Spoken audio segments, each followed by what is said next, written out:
Здравствуйте, уважаемая аудитория, здравствуйте, уважаемый Мурат Рына.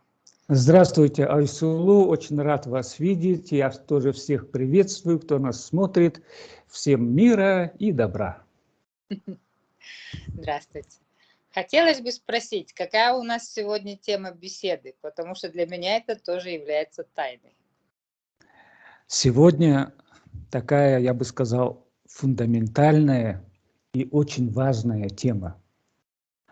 Я давно хотел на эту тему поговорить, и как-то все откладывал, ну, все время появлялись какие-то другие темы. А эта тема, я считаю, ну, фундаментальная, ее, в общем-то, все должны знать. Вот. А дело вот в чем. Я бы сегодня хотел продолжить, в принципе, то, о чем когда-то уже начал говорить.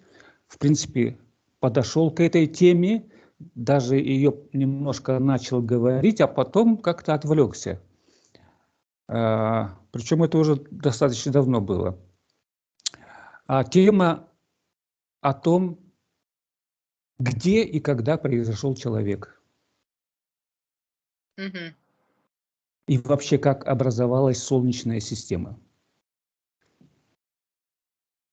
Дело в том, что я уже давно начал рассказывать. Сначала просто начал с того, что вообще как Вселенная образовалась. Вся наша Вселенная. Вот я достаточно подробно об этом рассказал, вот там как галактики и так далее. И вот уже подошел тоже к Солнечной системе. И даже в какой-то беседе, по-моему, даже начал говорить о том, как вот человек произошел. И потом вот как-то это все, появились какие-то актуальные темы или что-то такое, вот, что все время отвлекало, и я не мог продолжить. То есть я все время хотел дальше вот рассказать уже, так сказать, о том, как вот наш мир, где мы живем. Так я до этого вот о Вселенной рассказывал, о космических законах и так далее, подошел к тому, чтобы наконец-то начать говорить о том вообще, откуда взялся человек, как Солнечная система устроена и так далее. И вот как-то вот все время откладывал. А тут получилось так, что я заглянул в эту книжку «Тайные знания тибетских мастеров» и хотел продолжить сегодня. Угу. Вот. И вдруг я вижу как раз вот следующий эпизод, он как раз этого и касается.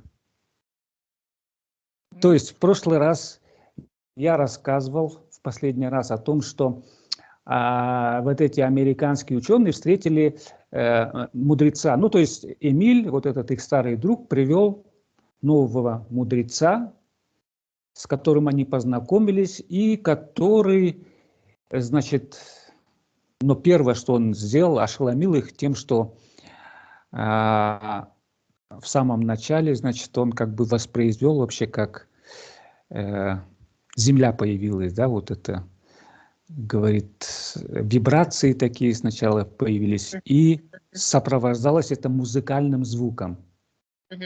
Это, говорит, было абсолютно так ясно, что не просто какой-то звук, а вот именно музыкальный звук, но при этом вибрация такая, говорит, не то что страшно, но она ошеломляла.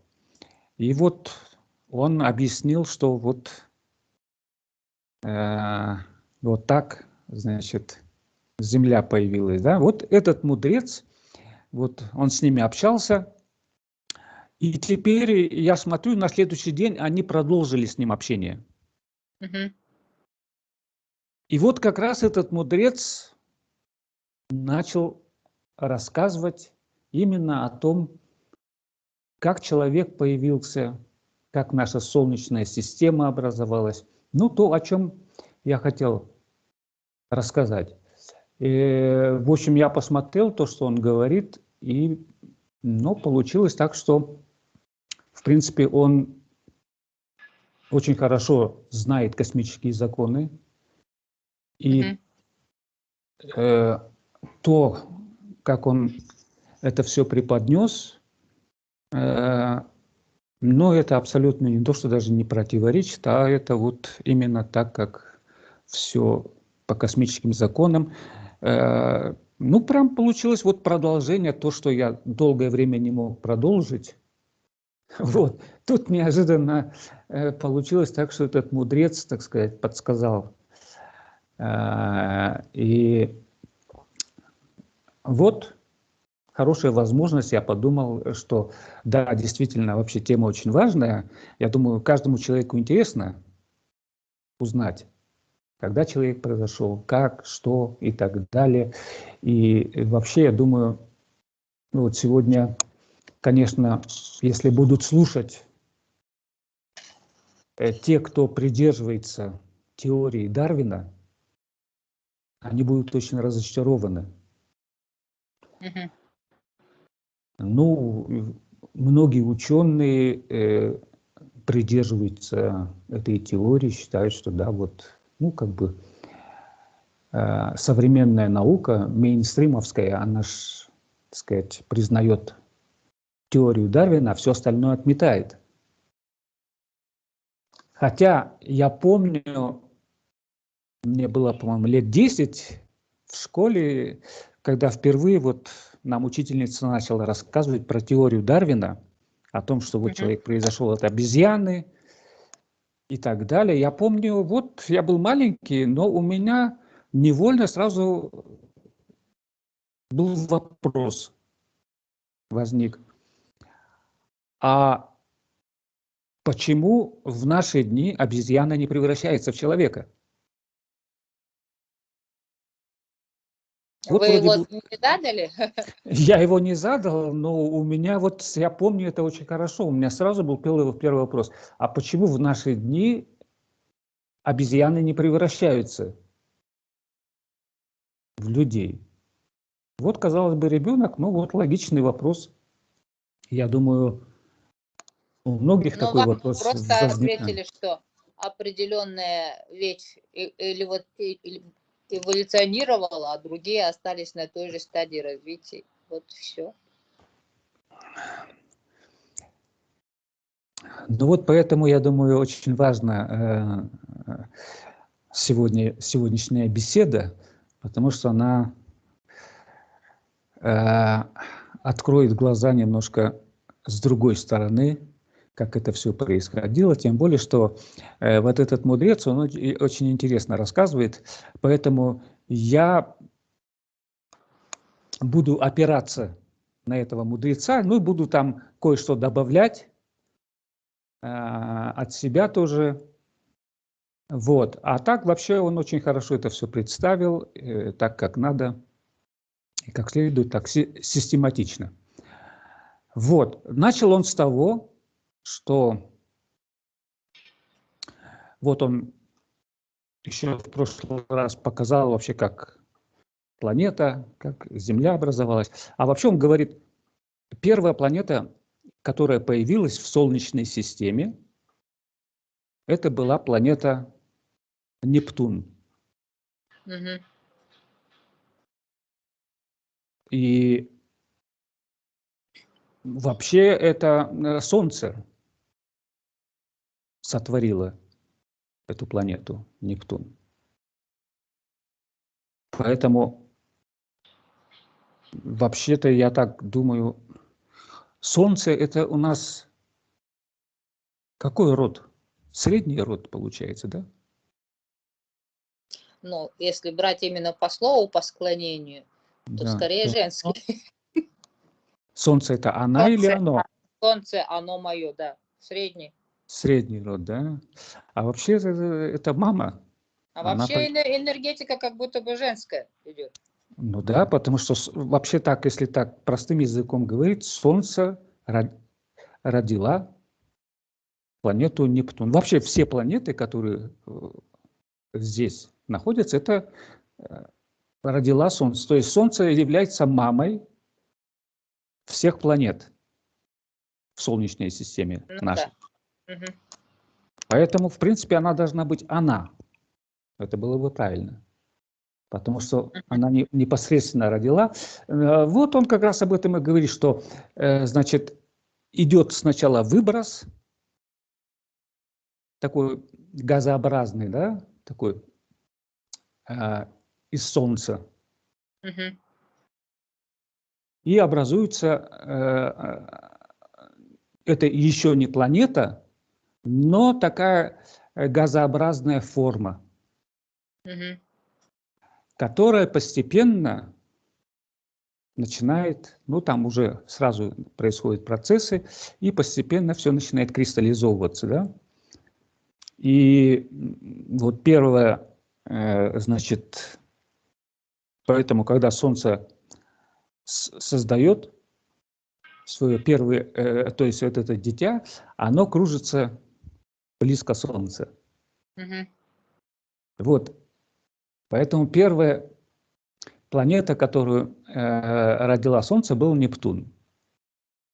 Потом через какое-то время Солнце рождает второе дитя, Уран. Мгм. И, значит, Нептун смещается чуть подальше и уступает место близко мамы, потому Мгм. что от Солнца исходит еще энергия очень важная для Мгм. вот этой газообразной еще планеты, да, которым еще ну, нуждается эта планета, она питается еще энергией Солнца. В общем, Нептун отдалился, Уран появился. И вот Нептун отдалился, и когда Нептун отдалился, то он начал охлаждаться. Ну и вот в процессе охлаждения уже, так сказать, это уже была планета Мгм. твердая. Там уже начали появляться, как это называется, вулканические такие образования. Ну, в общем, уже что-то начинает появляться, ну, вода там появилась, моря. И уже под конец этого периода, ну, появилось вот что-то вроде амебы. Вот первые такое существо живое. Это вот уже перед тем, как Солнце третью планету родило. Мгм. Значит, это был Сатурн, да, третья пришла Сатурн. Значит, Нептун еще дальше отдаляется, Уран занимает то место, которое Нептун занимал, и уже близко там Сатурн находится. И вот когда Сатурн родился, то Нептун уже, так сказать, на третье место отошел, да? Мгм. И вот в этот момент на Нептуне появляется человек. Мгм. И причем вот именно на образ и подобие Бога. Человек был совершенный. То Мгм. есть в то время, когда он только появился человек, он был гораздо более совершенный, чем современный человек. Потому что у него была вот эта прямая натуральная связь с космической энергией, и он умел ею пользоваться. И вот тут очень важно. Почему? Вот говорю, что дарвинисты, они могут быть разочарованы. Появился человек на Нептуне, ну, можно сказать, был рай. Климат был идеальный для человека. Все у него было, то, что ему нужно. Ну, в общем, был абсолютный рай. Но не было животных. Мгм. Были растения и был человек, а животного мира не было.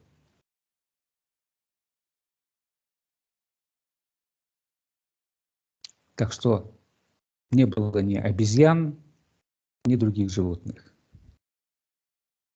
А сразу появился человек.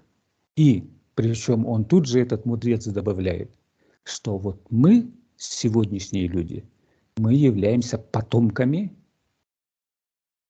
вот этого первого человека, который появился на Нептуне. Ну, то есть первых людей, которые появились на Нептуне. Вот мы являемся прямыми потомками. Вот. Но я еще в прошлый раз, когда вот рассказывал о сотворении вообще Вселенной, всего этого, я тогда уже говорил о том, что то, как сегодня выглядит наша жизнь, она не всегда так была, да? Ну, то есть как бы Бог тоже экспериментировал. Он тоже все время старался как-то изменить здесь, там чуть-чуть подправить, тут подправить и так далее. И я вот тогда еще говорил о том, что вот когда первый человек появился, возникла большая проблема. Он жил, люди жили тогда в раю, как бы, да? Ну, все было прекрасно. И развитие происходило очень медленно. Ну, очень медленно. Ну, совсем медленно. Что Бог устал ждать. Развитие в каком смысле? Ну, человек родился, появился для того, чтобы пройти какой-то опыт, чтобы развиваться. Он же не просто так появился. То есть Бог создал не просто так человека, что вот создам человека и пускай себе живет. Нет. Чтобы он прошел определенный опыт. Вы имеете в виду какой-то духовный рост? Да, ну вообще, когда человек в материальном мире находится, да, он проходит определенный опыт жизненный. То есть разные ситуации, он должен попадать в разные ситуации и должен учиться на этих ситуациях. И вообще вот этот жизненный опыт, он должен учить человека, да? А когда жизнь, все хорошо, все прекрасно, проблем нету, но вот человек практически не учится, да, вот. Даже, можно сказать, деградирует, да? В общем-то, да. В общем-то, да. Вместо того, чтобы учиться, даже начал вот деградировать. В общем, Бог устал ждать. Когда же, наконец, этот человек... Причем, как бы, жизнь у него тоже была неограничена. Это не так, что он родился и там вот 70 лет прожил и умер. Нет, у него тоже жизнь была неограничена. Рай. В раю, вот как бы эта планета считается раем, и жизнь была неограничена. Он тоже умирал. Нет. То есть поначалу, как бы, человеку была дана, ну, очень долгая жизнь. Угу. Ну, по идее, он должен был быть несмертельный. В принципе, вот эти первые люди, поэтому я говорю, они были гораздо более совершенны, чем мы, потому что, ну, по сравнению с нами, можно сказать, это были боги. В общем-то, вот эти мифы всякие, которые сегодня кружатся о том вот... Если ориентироваться, в принципе, на мифы Древней Греции, тогда картинка более проясняется. Да, вот это они как раз-таки и описывают вот этих первых людей, которые для как бы сегодняшнего человека, ну, это мы бы воспринимали их как боги. Угу. Потому что они действительно были совершенны. Они умели гораздо больше, они вот чудеса могли делать, невероятные вещи творить и так далее, да. И потом жизнь у них была неограничена, в отличие от человека, да. Вот. Но, так сказать, развитие как-то не очень шло. Вот, и поэтому там наверху начали задумываться, что же делать тут, надо что-то придумать. Вот разные варианты придумывали, и об этом я уже тоже говорил. И все время тоже напоминаю, что сегодня мы живем в биполярном мире. Вот это тогда и было придумано. Потому что люди не развивались, и Бог решил, ну там, совет у него старейшин, они там посоветовались и сказали, слушайте, а давайте сделаем биполярный мир, чтобы было плюс-минус. Вот тогда они, так сказать, будут конкурировать и так далее. Вообще у них взаимодействие начнется, и даже, может быть, острое такое взаимодействие будет. И вот это, и, так сказать, будет стимулом. И вот таким... И как они добавили? И вот так появилась позитивная и негативная энергия.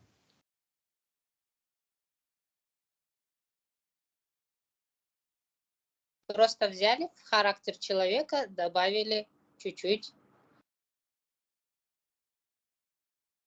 эгоизма. Но вот когда негативная энергия появляется, она, естественно, оказывает влияние на человека.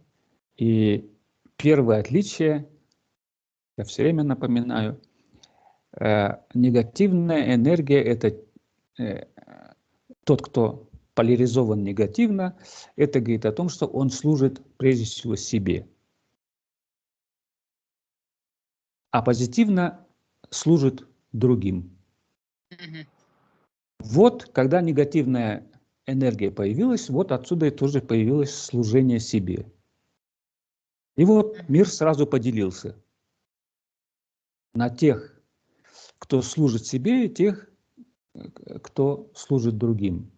И вот тут этот мудрец не говорит, но я тут хочу уточнить. Очень важный момент. Это произошло тогда, когда родился Сатурн. Третий ребенок. А теперь посмотрите. Вот Солнце.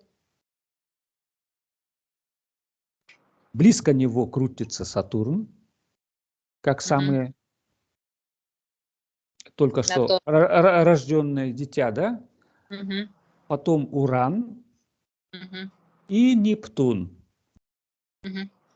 То есть, где находится Нептун?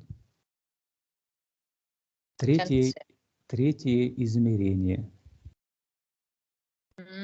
Вот отсюда измерение, понимаете? Где сейчас находится Земля?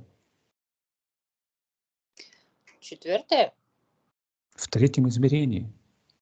Нет, а Солнце она какая сейчас? Третье.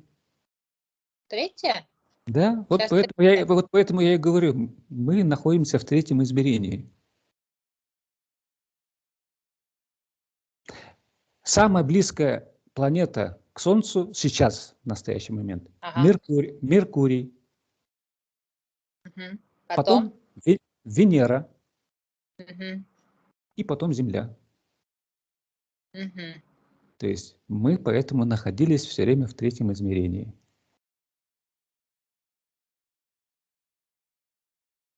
Понятно, откуда эти измерения? То есть это не так просто вот кто-то там себе придумал, а вот мы в третьем измерении. Почему в третьем измерении? А вот поэтому в третьем измерении.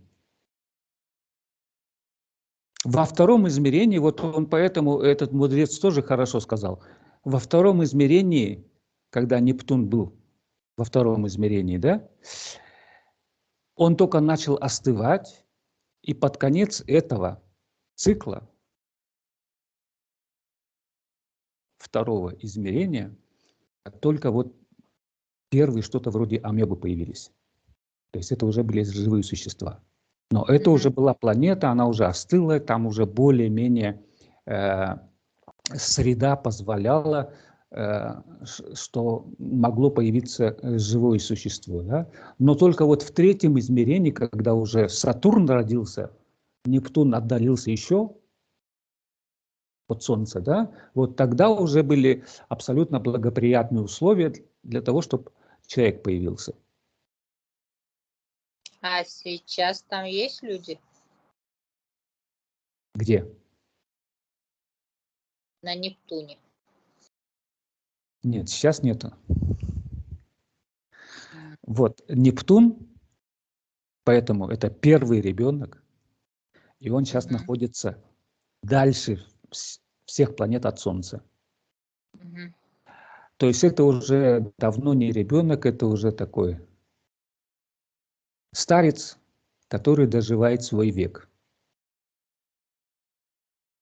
И скоро Нептун покинет Солнечную систему. А вот что-то в этой книге не было написано, что вот раньше была такая теория, что было 10 планет.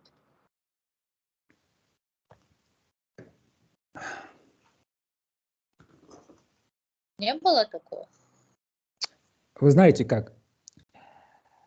Я вот все время подчеркивал, еще когда говорил о том, что Вселенная была создана, и как-то все очень было похоже на музыкальную систему.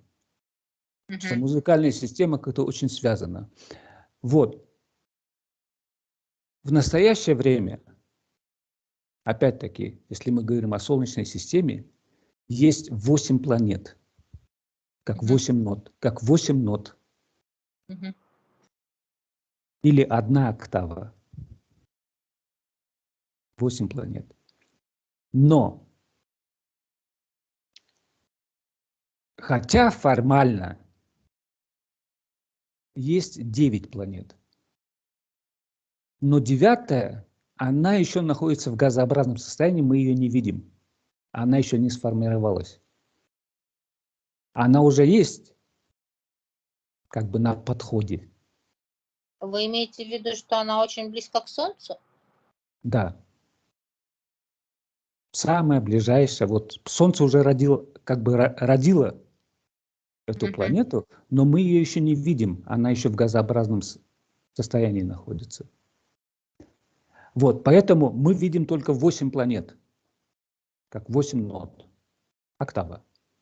Но с другой стороны, я все время тоже напоминаю, мы движемся в 4-е измерение.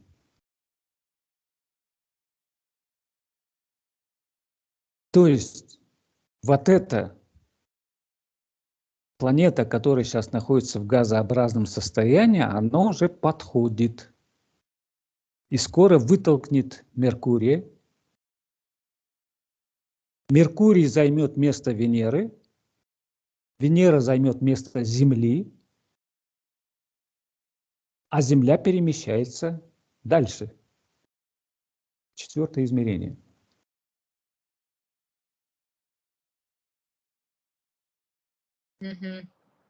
То есть все смещается, видите? Вижу. То есть вот эта планета, которая уже есть, но мы ее еще не видим, но она уже есть, она уже на подходе. Поэтому я сказал, вот сейчас идет переходный период, и Земля уже движется. Обороты набирает. Она постепенно переходит в 4-е измерение, потому что все работает как часы.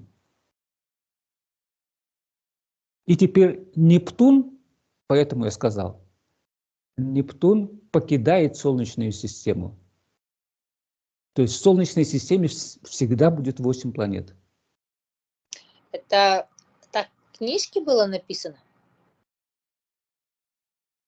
Ну, в принципе, да, этот мудрец тоже, может быть, не так безапелляционно сказал, как я, но он тоже имел это в виду, что вот 8 планет. Потому что вот сейчас, когда новая планета появится, то Нептун опустит Солнечную систему, и Нептун уже разгоняется, потому что у него он же самый большой круг делает вокруг Солнца, да? Он разгоняется тоже. И его скоро выбросит из Солнечной системы, и он летит в сторону центрального Солнца. Вот когда я рассказывал о том, как Вселенная была создана, я говорил о том, что там есть центральное Солнце. Мгм. Вокруг этого центрального Солнца крутятся галактики. Мгм. Галактик много. Мгм. Наша галактика – это только одна из многих галактик. И вот вся наша галактика вместе с нашей Солнечной системой, это наша родимая, да, мы все крутимся вокруг центрального Солнца. И я Мгм. вот недавно говорил о том, что вот наша галактика делает один круг вокруг центрального Солнца в течение где-то 26 тысяч лет занимает. Один круг. А То какие есть мы там по счету не знаете? Там тоже 8 планет вокруг того Солнца? Или вокруг той... там галактики. Там Ну, гораздо больше? да, мудрец, например, говорит о том, что вокруг центрального Солнца крутится 91 галактика. То есть наша одна из этих 90. Ну, то есть кроме нас есть еще 90 галактик, которые крутятся вокруг этого центрального Солнца. Вот, но по моим данным, галактик больше.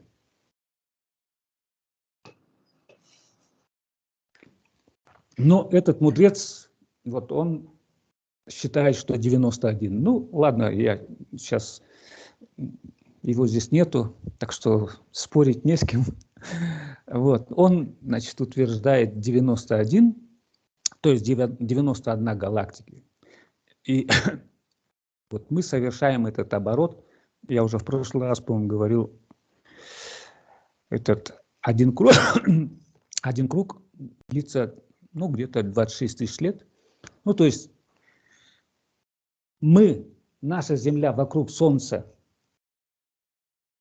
круг делает в течение 1 года, да, поэтому это год считается. Вот мы один круг совершили, это 1 год. А видите, для центрального Солнца 1 год – это вот 26 тысяч лет. Это там, вот я говорю, там совершенно время по-другому идет. Вот я говорил, что время замедляется. Вот когда мы в 4-м измерении окажемся, время будет там замедляться. Вот еще один вопрос. Когда мы окажемся в 4-м измерении, вы же говорили, что будет разделение на положительных и отрицательных настроенных людей. А они на какую, куда переселятся? Кто куда переселится?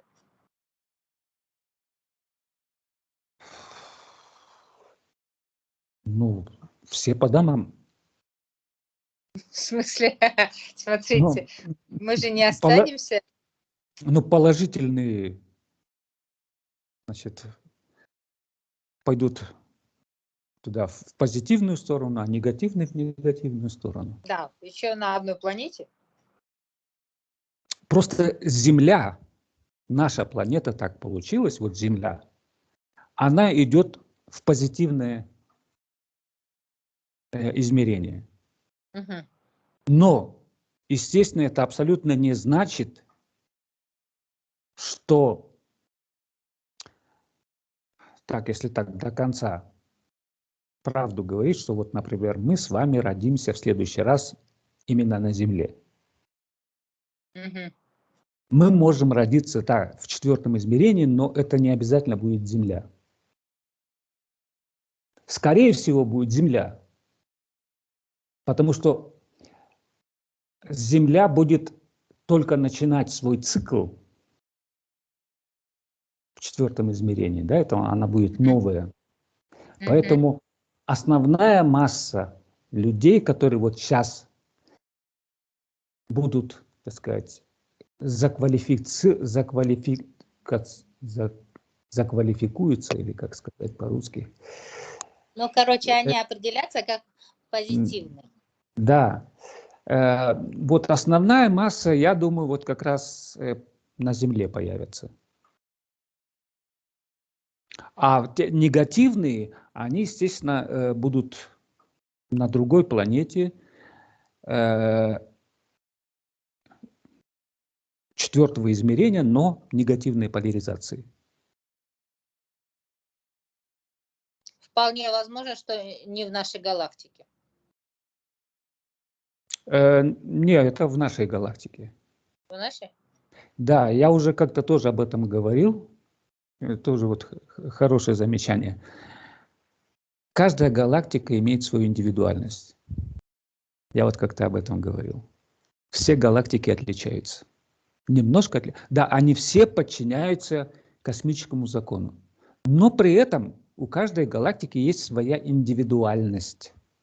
И каждая галактика немножко отличается. Поэтому, например, сейчас на Земле есть люди, как бы из других галактик. Это странники. Угу. Вот странники, они могут быть из другой галактики. А я думала просто из других измерений. Да, имеется в виду и другое измерение. Ну, как правило, это будет всегда высшее измерение. Странник, он всегда будет или 4-е, 5-е, или 6-е измерение. И при этом может быть из другой галактики. Скорее всего, потому что по вашей вот теории, которую вы сегодня рассказали, Земля перейдет в 4-е измерение вокруг Солнца. Вокруг Солнца 4-е измерение, оно одно. Значит, в другой галактике, вокруг другого Солнца будет 4-е измерение, которое будет отрицательной позиции, правильно? Мне она вот в нашей Солнечной системе. Тогда Может, должно быть 2 планеты на стадии 4-го измерения. нет, я вот говорил о том, что вот наша октава, да, которую вот мы как бы видим, наша октава, вот 8 планет, 8 измерений, да, это вот наша октава. Это основная октава. Каждая из этих нот, как бы, да, имеет подоктавы. То есть, как бы, если взять вот Земля, она будет еще иметь 8, ну, как бы, своих клонов, которых мы не видим. Клонов, которых мы не видим? Да. Это вот называется подоктавы. У нас октава – это вот основная, где мы живем, да, и есть подоктавы. У каждого измерения есть подоктавы, то есть 8 штук. У этих 8, которые есть подоктавы, у них тоже есть подоктавы. Я это как-то объяснял уже. Да, но просто тогда получится, допустим, в подоктаве 4-го измерения будет такой же физический мир с таким же физическим телом, просто с другими потребностями духовными. Я даже больше скажу.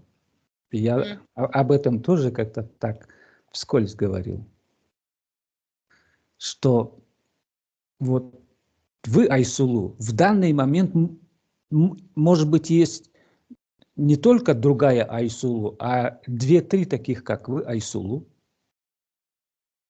только в других подоктавах. Да, вы говорили про это. Вот сейчас, в это время, и они проходят похожие, потому что они в том же измерении находятся, но немножко в других условиях.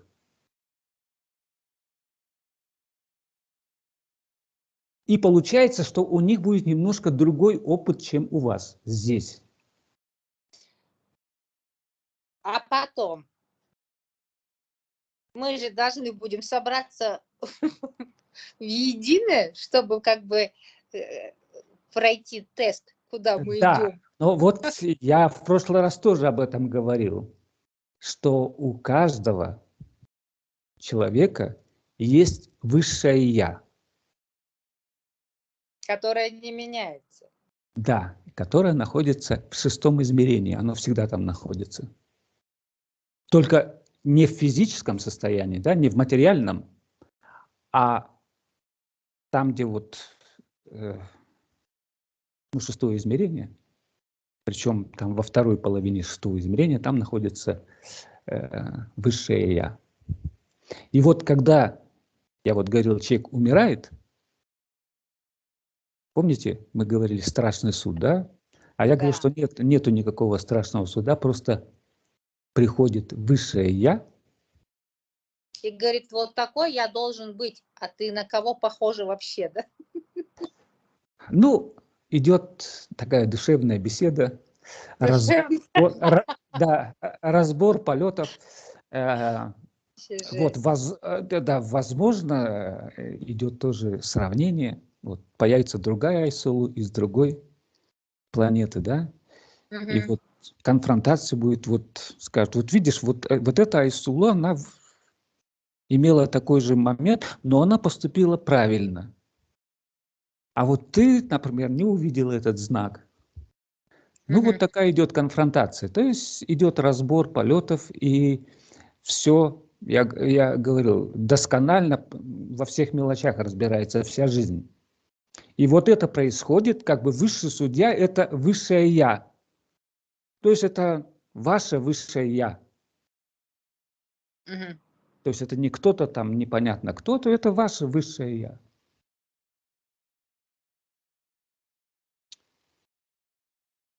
Вот. И поэтому вот такие вот вещи возможны. И я вот говорил, то есть у нас разговор все время идет о нашей октаве. Хотя я вот говорил, что существует и подоктавы, подоктавы, подоктавы. Поэтому вот этот мир, он гораздо сложнее. Просто чтобы человеку вообще голову не заморачивать, надо сначала разобраться хотя бы с тем, что вот есть, вот в нашем, да. Вот такое же наподобие, можно сказать, мультиплицируется. И все это вместе одномоментно существует. И мы не видим, это на разных уровнях находится. То есть в разных фреквенциях, поэтому мы их не видим. А они вот рядом находятся, но мы их не видим. Поэтому я говорю, вот эта другая Айсула, она может быть вот рядом находится, да, но там другие обороты идут. Кстати, вот ученые как-то приближаются к пониманию каких-то вещей и что-то такое начинают объяснять, потому что вот, например, очень часто появляются сейчас там какие-то видео и так далее, люди снимают какие-то неопознанные объекты. НЛО появляется, раз, появилось, и потом вдруг раз и исчезло. Непонятно, откуда появилось, непонятно, откуда исчезло, да? Так вот, ученые предполагают, что, по всей видимости, это вот из другого измерения, они здесь случайно оказались. Какой-то сбой произошел, они оказались в нашем измерении, потом, значит, ну, короткое замыкание как бы произошло, да? Они исправляют это и раз опять исчезли к себе. И это вполне возможно. Это близко к истине, потому что, вот я говорю, параллельные миры, они рядом, и они, вот иногда бывает так, что, ну вот, ну бывает, да, такое, что вот короткое замыкание или что-то такое, и вот идет накладка. Раз кто-то появился, и вы не, я вам это специально сейчас говорю, Айсулу, может быть так получится, что вот завтра вы идете, и раз перед вами Айсулу. Ну только как бы странно одет. Ну вы смотрите, это... Чтобы я была к этому готова, да? Да. И вот она появилась, и вы на нее смотрите, она на вас смотрит. Вы удивленно смотрите. а потом раз, и она исчезла опять. И вы не знаете, это что-то такое было, дежавю или что, или я с ума сошла. Вот чтобы не подумали, что вы с ума сошли, на самом деле, я говорю, просто бывает такое, что вот идет накладка. И может такое произойти, что вы можете себя увидеть из другого измерения. Вы сами как-нибудь с чем-нибудь таким интересным сталкивались? Я просто когда-то говорил о том, что я так намекал. Еще в одной из первых бесед, когда еще только вот первая или вторая беседа была, когда я еще так немножко осторожно говорил, я просто тогда намекал о том, что, по-моему, был вопрос, о чем я мечтаю. Я говорю, я вот мечтаю о том, чтобы склонировать себя, ну, то есть создать себя и поместить в другие измерения, чтобы я тоже там мог пройти другой опыт. То есть, например, здесь я музыкант, а там, ну, чтобы я был кем-то другим, там, не знаю, ученым, инженером, слесарем. Ну, вот другой опыт, чтобы проходил. Причем вот несколько таких Ну, создать. что значит вы намекали? Вы намекали, значит, вы предполагали, вы с этим как бы столкнулись? Намек же это значит, что-то было, и вы намекнули, что как вариант возможно. Я просто так рассказывал о том, что вот существуют параллельные миры, и в принципе я бы хотел вот так сделать, чтобы ускорить свое развитие. Да, ну вот как бы немножко так расширял воображение человека. Зачем вам ускорить свое развитие? Куда торопимся? Нет, на самом деле так и происходит.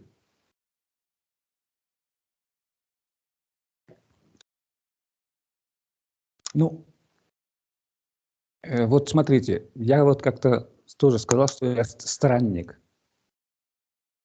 Ну да. Я прибыл сюда, но как бы другой Мурат, он остался там, в 5-м измерении. Нет, мы же с вами про это говорили, что если вы себя здесь не инициировали, вернее, не распознали как странника, вы бы прошли по опыт человека 3-го измерения и ушли бы как человек 3-го измерения. Все, в 5-м вы бы растворились. Вот я поэтому и говорю, все на самом деле не так просто, все сложнее устроено. И странник, он должен совершить какую-то ошибку кармическую. Вот только в этом случае он перестает быть странником.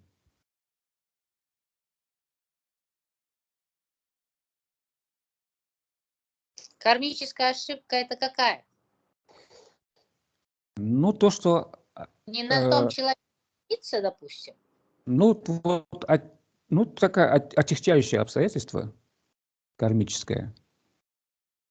Ведь не все в карме откладывается. Там Ну вот логически, вы же дошли до 5-го измерения, делая все в остальных измерениях правильно, а потом оказались в 5-м, и потом с 5-го можете помочь в 3-м. Вот так вот. Не, и вот, да? я вот сейчас в 3-м измерении, если я сейчас совершу какую-то ошибку кармическую, то я здесь остаюсь.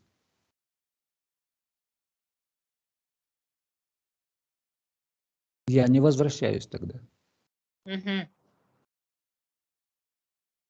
Понимаете, сразу ворота закроют. Вы не услышите какую-то подсказку там или вот что-то такое не уловите, как вам надо поступить, тогда это получается ваша кармическая ошибка, да?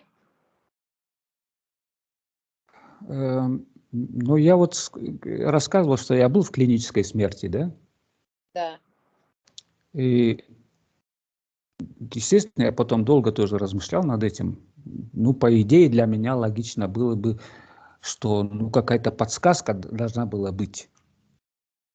А не было никакой подсказки. Причем я спрашивал. Потому что я ж не хотел возвращаться. Я уже Но больше, вообще-то это подсказка. я уже больше не хотел возвращаться, а вот этот голос мне говорил, нет, я должен возвратиться. Что я еще не все выполнил. А я спрашиваю, а что я должен сделать? Вот возвращайся и узнаешь. Вот, а я говорю, ну, может быть, я все-таки останусь. Нет. И меня так выталкивают. Я говорю, ну что я должен сделать? Я уже вроде все сделал. Нет, еще не все. И я не знаю, чего я не сделал. Вот Ну, на тот момент вы сына не вырастили, дом не построили, дерево не посадили.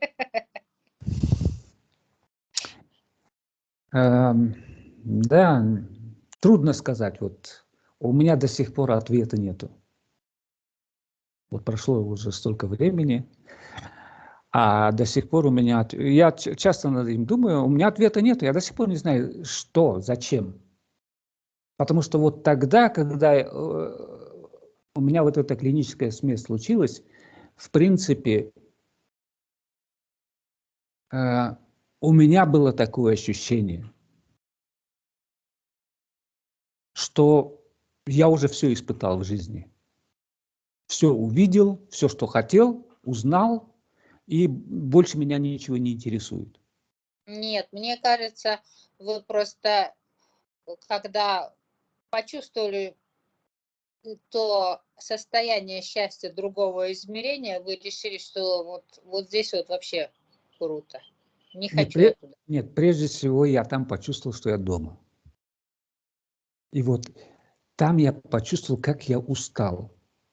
Вот вы знаете, когда человек приходит домой уставший, вот он вроде идет пока, но по-настоящему он усталость почувствует тогда, когда вот пришел домой, сел, и вот тут почувствовал, ух, как же я устал, да? Угу. Вот у меня такое было ощущение, когда я там оказался, ух, как же я устал, и как же здесь хорошо. И вот наконец-то я дома, вот я так скучал. Вот у меня было такое ощущение, я так скучал, и вот теперь мне так хорошо, и вот, а я так устал, и я вот наслаждаюсь. И я прям чувствую, вот как в меня входит эта энергия, там пульсация идет такая, что наполняет таким счастьем, и я вот сижу такой счастливый, и так далее, и вдруг возвращаться, я говорю, как, куда? Я ж наконец-то дома, все, говорю, нет, я уже больше никуда не хочу. А схватиться не за что. Там же не материальный, да, мир. То есть при этом я как бы я не чувствую, вот это тоже интересное чувство. Как бы я чувствую, что, мне кажется, что и руки, и ноги все есть, да, и вот как бы хватаешься, а не за что схватиться. То есть там ты человек не ощущаешь, что вот у меня ни рук, ни ног нету, такого Но нету. я не думаю, что вы в этот момент за что-то хватались. Вы, скорее всего, лежали неподвижно, а хватались вы астральным телом. Ну, просто, может быть, да, вот как-то мысленно хватался, не знаю. Но вот у меня было такое ощущение, что я вот прям вот так хватаюсь. Но меня так ласково, нежно, так медленно выталкивают и так еще таким отеческим голосом проговаривают, нет, ну надо возвратиться, надо, еще не все сделано. Вот голос, он мужской? Да, мужской голос был. Такой, Отеческий. как вы его опишете вообще? Я никогда не слышал этого голоса, это точно. И это не был голос, как бы, я вот чувствовал, что я там дома, да, но при этом вот этот голос, он не был как бы, ну, мой отец, да, скажем. Если... Нет, это был голос такой, как бы... Но он как шепот или громогласный?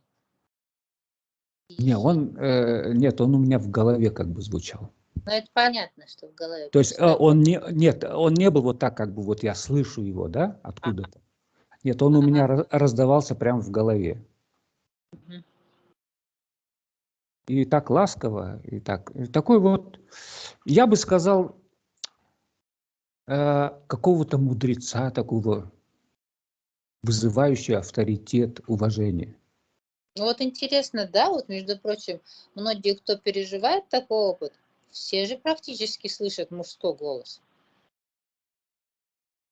Но это не обязательно, я думаю, это тоже зависит. Это зависит тоже.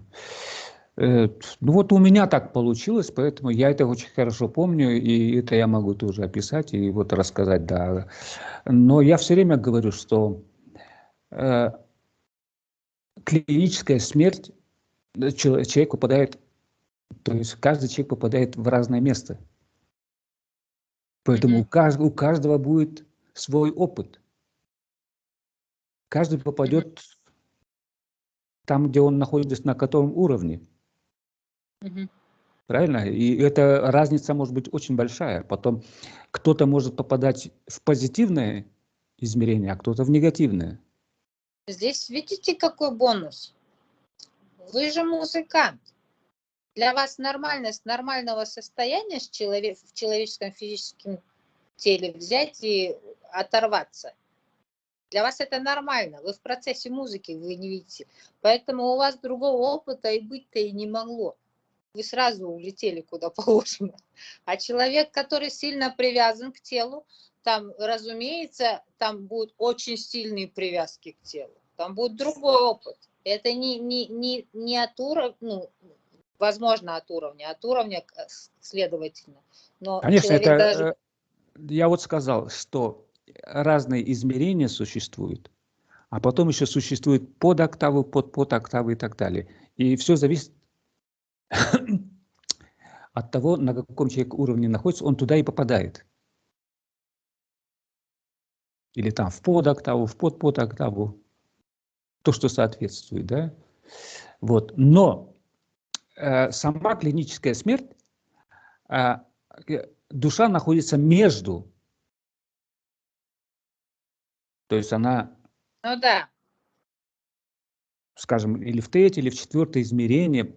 попадает, но не в материальное, а есть вот каждое измерение имеет оболочку, Мгм. как бы атмосферу, да? Вот в Мгм. атмосферу попадает. Мгм. Не материализуется, но в этой оболочке находится.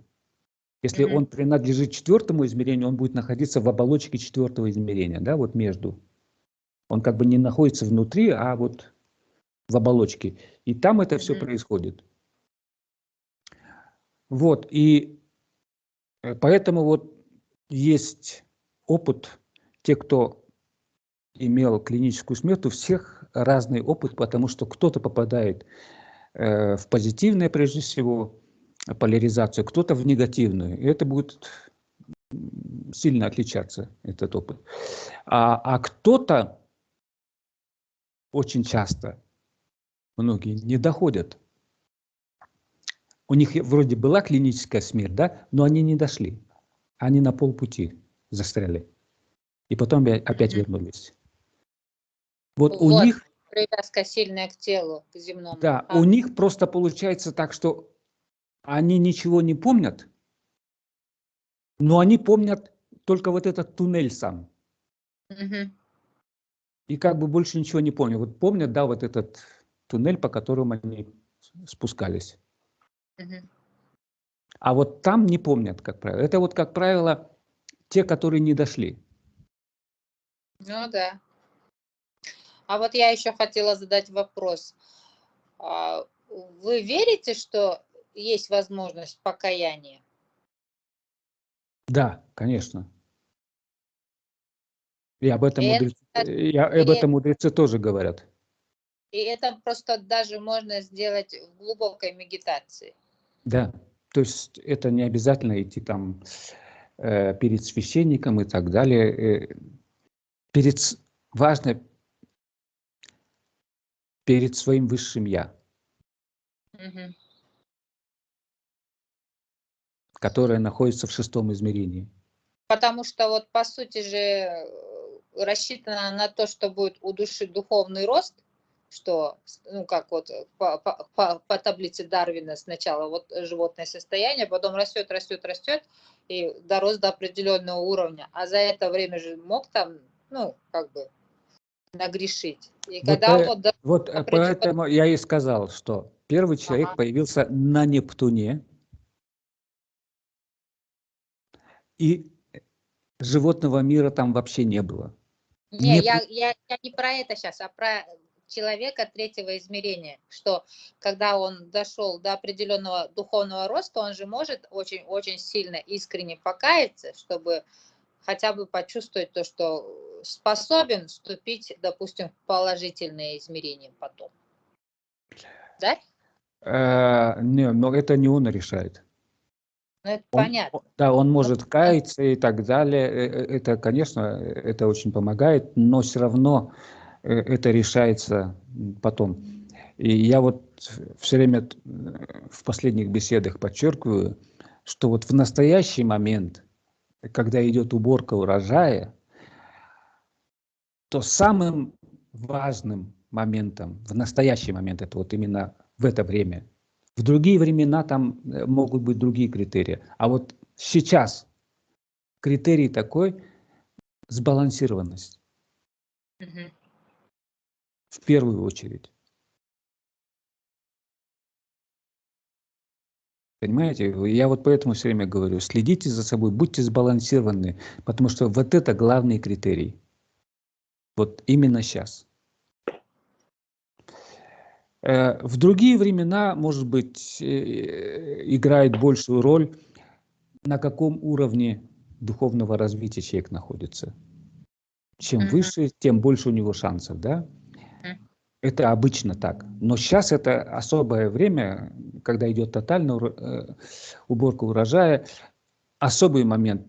Тут не имеет значения, я это тоже подчеркивал, на каком уровне находится человек своего развития. Он может быть на достаточно низком уровне, ну, то есть такой простой, необразованный и вообще не имеющий понятия, но зато сбалансированный. Вот, например, я помню так иногда в детстве или позже, летом приезжал отдыхать в Киргизию, потом ехал куда-то там на Иссык-Куль или куда-то в горы. И там можно было иногда встретить какого-нибудь, не знаю, чабана.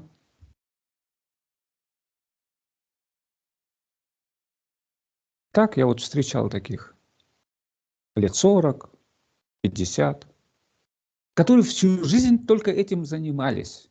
Вот горы пасли, часто имели 8 классов образования.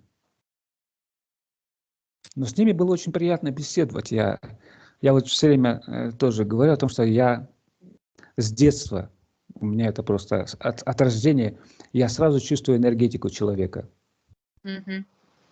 Так вот, я чувствовал, что вот человек необразованный, но у него энергетика абсолютно такая гармоничная. Да, вот он уравновешен. Он всем доволен. И он понимает жизнь по-своему. У него вот вроде бы без образования, но он смотрит просто на жизнь, просто ясно, и у него нету каких-то проблем. Да, у него все ясно. И отсюда Чабаны тоже входят в особую категорию людей, кстати. Они же всегда, они считают на прямой связи с природой, у них бесконечная медитация. Да, у них вот, я говорю, совершенно другой взгляд на жизнь, у них вообще нету никакой суеты, прежде всего. Долголетие это тоже чабаны, кстати. Да, вот и поэтому вот я вот чувствовал вот эту энергетику, вот эту сбалансированность, видите? Поэтому вот сейчас вот эта сбалансированность, она будет основным критерием, чтобы попасть в позитивные измерения. Четвертое – это вот сбалансированность. Поэтому вот надо прежде всего балансироваться. А возвращаясь еще к тому, о чем я говорил, вот когда человек появился на Нептуне, вот Нептун находился в третьем измерении, да? Мгм. И вот тогда, чтобы ускорить этот процесс, значит, решили все-таки биполярный мир сделать, чтобы ускорить это дело. И вот когда биполярный процесс зарядили,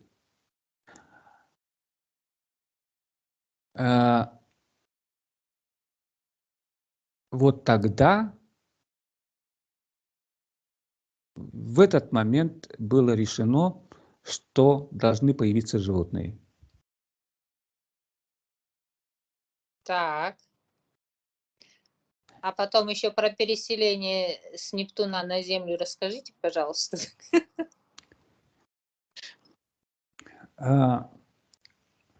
Постепенно Нептун начал отдаляться, да, но новые дети появлялись, и Нептун отдалялся от Солнца, поэтому условия жизни уже были не очень комфортные. Мгм. Поэтому человек переселился на Марс. Часть людей на Землю.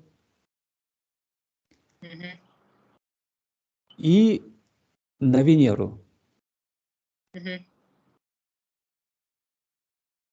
Вот, когда уже там позволяло условия на Венере. Потому что Венера, когда только вошла во второе измерение, там еще было рановато, да, но под конец, сейчас же уже Венера переходит в третье измерение скоро, поэтому у нее тоже уже последний цикл идет, да. Но этот последний период, он длится долго, он может там пару миллионов лет. Это последний, да, цикл идти. И так что за эти пару миллионов лет там на Венере побывали тоже люди. Кстати, вот я говорил, наши старшие братья, которые находятся сейчас в шестом измерении, да, конкретно вот сейчас находятся в шестом измерении люди, они были на Венере. Когда были в пятом измерении своего развития, они были на Венере. И они также были на Земле, вот строили пирамиды, помогали нам. Ну, надеялись, что помогут. Потом получилось, что этот опыт был не очень удачный, поэтому они опустили Землю. И вот мы тоже о пирамидах как-то говорили, о том, что это ж не просто были какие-то культовые постройки, да, это прежде всего постройки, которые должны были приносить пользу, да. Во-первых, это строение энергетическое. Пирамида строилась на определенном месте, где энергетические центры Земли были, да, вот там ставилась пирамида, и поэтому пирамида тоже была построена так, что она генерировала эту энергию. И там были специальные комнаты, я, помните, тоже рассказывал, были комнаты, где люди лечились. А были комнаты, где люди учились просто, ну, знания. И это были разные комнаты, я вот рассказывал. А почему разные комнаты? Потому что там разная энергия была. Для лечения нужна одна энергия, для знания совершенно другие. И вот, кстати, когда они строили тоже пирамиды, они учили людей о том, что вот много зависит от того, как своды построены. Вот почему, например, церкви, костелы, они все строятся по одному принципу. Да? Костелы в основном строятся вот так, треугольник, а церкви строятся купола, купольные, да? Потому что вот в таких постройках очень мощно концентрируется энергия. Поэтому эти постройки всегда, ну, эти знания передавались. Поэтому церкви, они по определенной системе строились. И, кстати, по поводу, если о сегодняшнем дне говорить, да, например, современные дома, они все квадратные. Да. И это очень хорошо. Почему? Потому что ничего не происходит. В смысле? Ну, нейтрально. Это не влияет на нас. И если вы увидите, есть тоже мода, многие там переделывают свои квартиры. Какие-то своды делают, да, меняют. Тоже потолки такие полуокруглые делают, чтобы красиво было, да? И на самом деле это вредно. Жить. Вот, например, церковь, где купол, да, или мечеть вот с таким куполом. Если вы там будете жить, это может быть плохо сказаться на вашем здоровье. Почему? Потому что концентрируется энергия? Да. Но Вот, там же положительно. вот если вы придете на часок, это будет положительно на вас действовать. Раз в неделю, ну или даже один раз в день придете, ничего страшного. Так, полчаса. Лучше полчаса, не более, проводить, если часто человек приходит. Не более получаса, вот в таких, в церквях или там, где вот такие купола, там концентрируется энергия. Но при этом, опять-таки, это тоже дело непростое, где человек находится. Если вы находитесь прямо в центре, это одна энергия. Если вы отойдете на несколько шагов вправо или влево, это уже будет другая энергия. И когда человек не знает этого, он шастает, там стоит, здесь стоит, понимаете, у него все мешается. И если он долго пребывает, нарушается его внутренний энергетический цикл. Понимаете, вот поэтому я говорю. И вот дома, квартиры, те, кто слушает, я тоже советую, не переделывайте, оставляйте квадратными, потому что это нейтральное. То есть квадратное помещение, оно не влияет ни позитивно, ни негативно, никак. И это хорошо. А если вы начинаете у себя в квартире или дома строить такие вот купола, это обязательно скажется на вашем здоровье. Потому что вот в таких вот пребывать долго нельзя. Ну, я даже, кстати, как-то вот рассказывал о том, что вот Задорнов у себя сделал пирамиду во дворе. Я как-то рассказывал, он сам сделал пирамиду. И он, говорит, туда заходит энергетизироваться.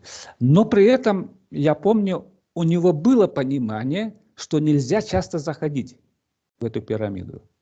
Он понимал. И тоже недолго. То есть зайти там, он, по-моему, говорил, минут 15-20 посидит и все. И очень хорошо, вот я говорю, не более получаса. И тогда будет польза. Но опять-таки, то есть, ну, это такой, это так, к слову, я рассказал. А вообще, возвращаясь к тому, о чем мы говорили, я еще очень важное в конце хочу сказать. Очень важное. Вот после того, как вот эта поляризация произошла, вот после этого, во-первых, появились животные, да, поэтому животные появились гораздо позднее, чем человек. А опять-таки, просто потому что поляризация произошла, вот поэтому нужны были животные. То есть животные, прежде всего, это второе измерение. И со второго измерения животные переходят в третье измерение для того, и тут где-то Дарвин прав, что идет эволюция, да, со второго измерения животные потом могут перейти в третье измерение и стать, родиться человеком. Но вот именно таким образом.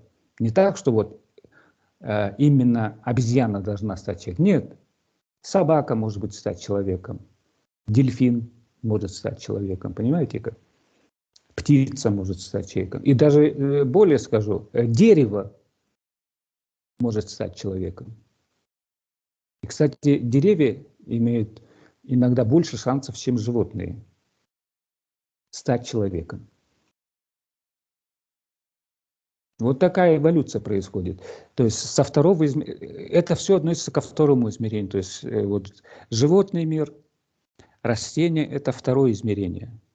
И они близки к третьему. То есть они проходят свой опыт, и те, кто проходит этот опыт, они, значит, попадают. Не все. Точно так же, вот как сейчас, я говорю, идет уборка урожая, и я тоже говорил, к сожалению, большинство людей не пройдут квалификацию. Большинство. И они останутся в третьем измерении. Но при этом Земля-то уже уйдет в четвертое, чтобы вы понимали, да? Поэтому эти души родятся на другой планете, но в третьем измерении. Понятно. Вот. И самое главное, я хотел сказать, наша галактика, наша Солнечная система, мы все кружимся вокруг центрального Солнца, да? Ну, Вопрос. А кто это все приводит в движение? Кто этим управляет и вообще почему это вот так движется и все так синхронно? вероятно, какой-то высший разум, который все по-разному называют. Бог. Вот Нептун, когда покинет Солнечную систему, он будет двигаться в сторону центрального Солнца, и центральное Солнце поглотит Нептун. Поглотит. Да. Поглотит, а он не будет вот просто в зоне притяжения центрального Солнца? Нет? Поглотит. И это, например, художники, особенно Ренессанса, если вы посмотрите картины, у них все картины символичны. Там нет картины, просто вот смотрите вроде бы, да, там две фигуры и так далее, но они все символичны, они о чем-то говорят. И, естественно, эти художники знали, о чем они пишут картины.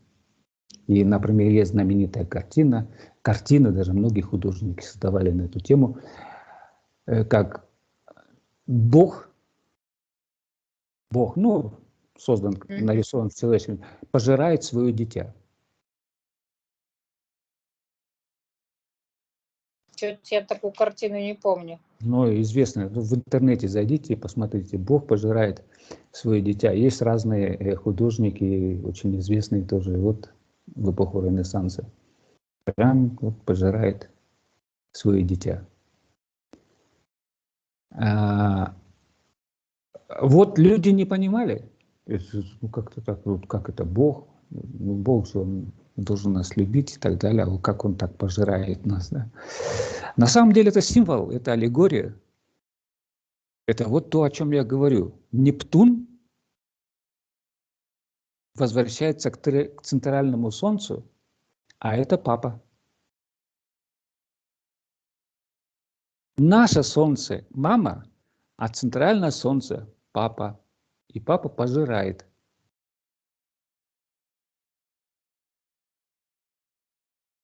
Но опять-таки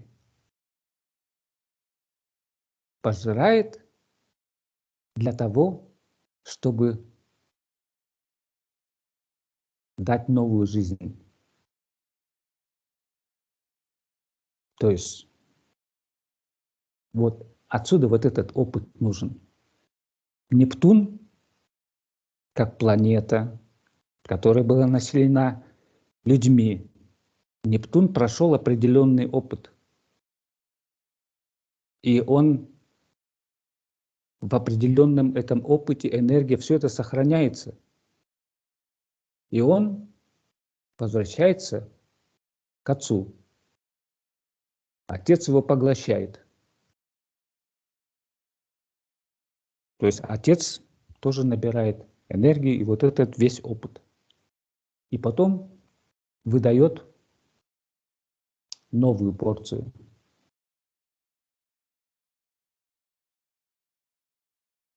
Вот. Семя выдает. Понимаете?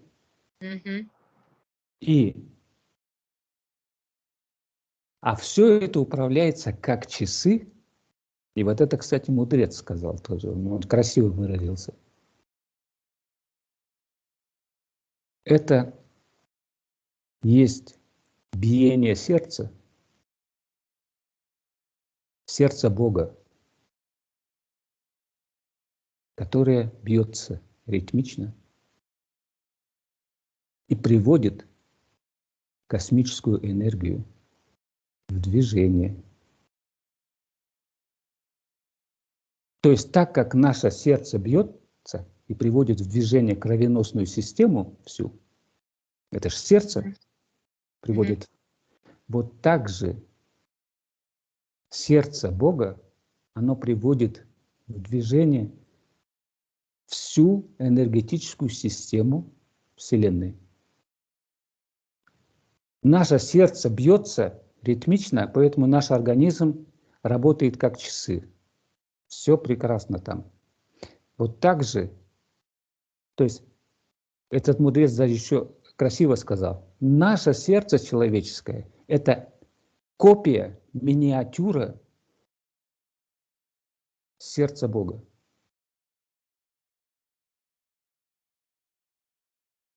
Единственная разница, что вот наше сердце кровеносную систему снабжает, а сердце Бога – энергия, которая дает жизнь всей Вселенной. Вот это сердце, оно все время работает, поэтому все это крутится равномерно и все очень четко работает. Одно сменяет другое. И вот сейчас 9-я планета уже появилась, она скоро станет уже материально, будет видна и вытеснит Меркурий. Меркурий вытеснит Венеру, а Венера вытеснит Землю. То есть мы переходим в 4-е измерение, Венера в 3-е. А Нептун возвращается к Отцу. Видите? И все это синхронизировано. Вот благодаря сердцу, которое бьется. Сердце Бога.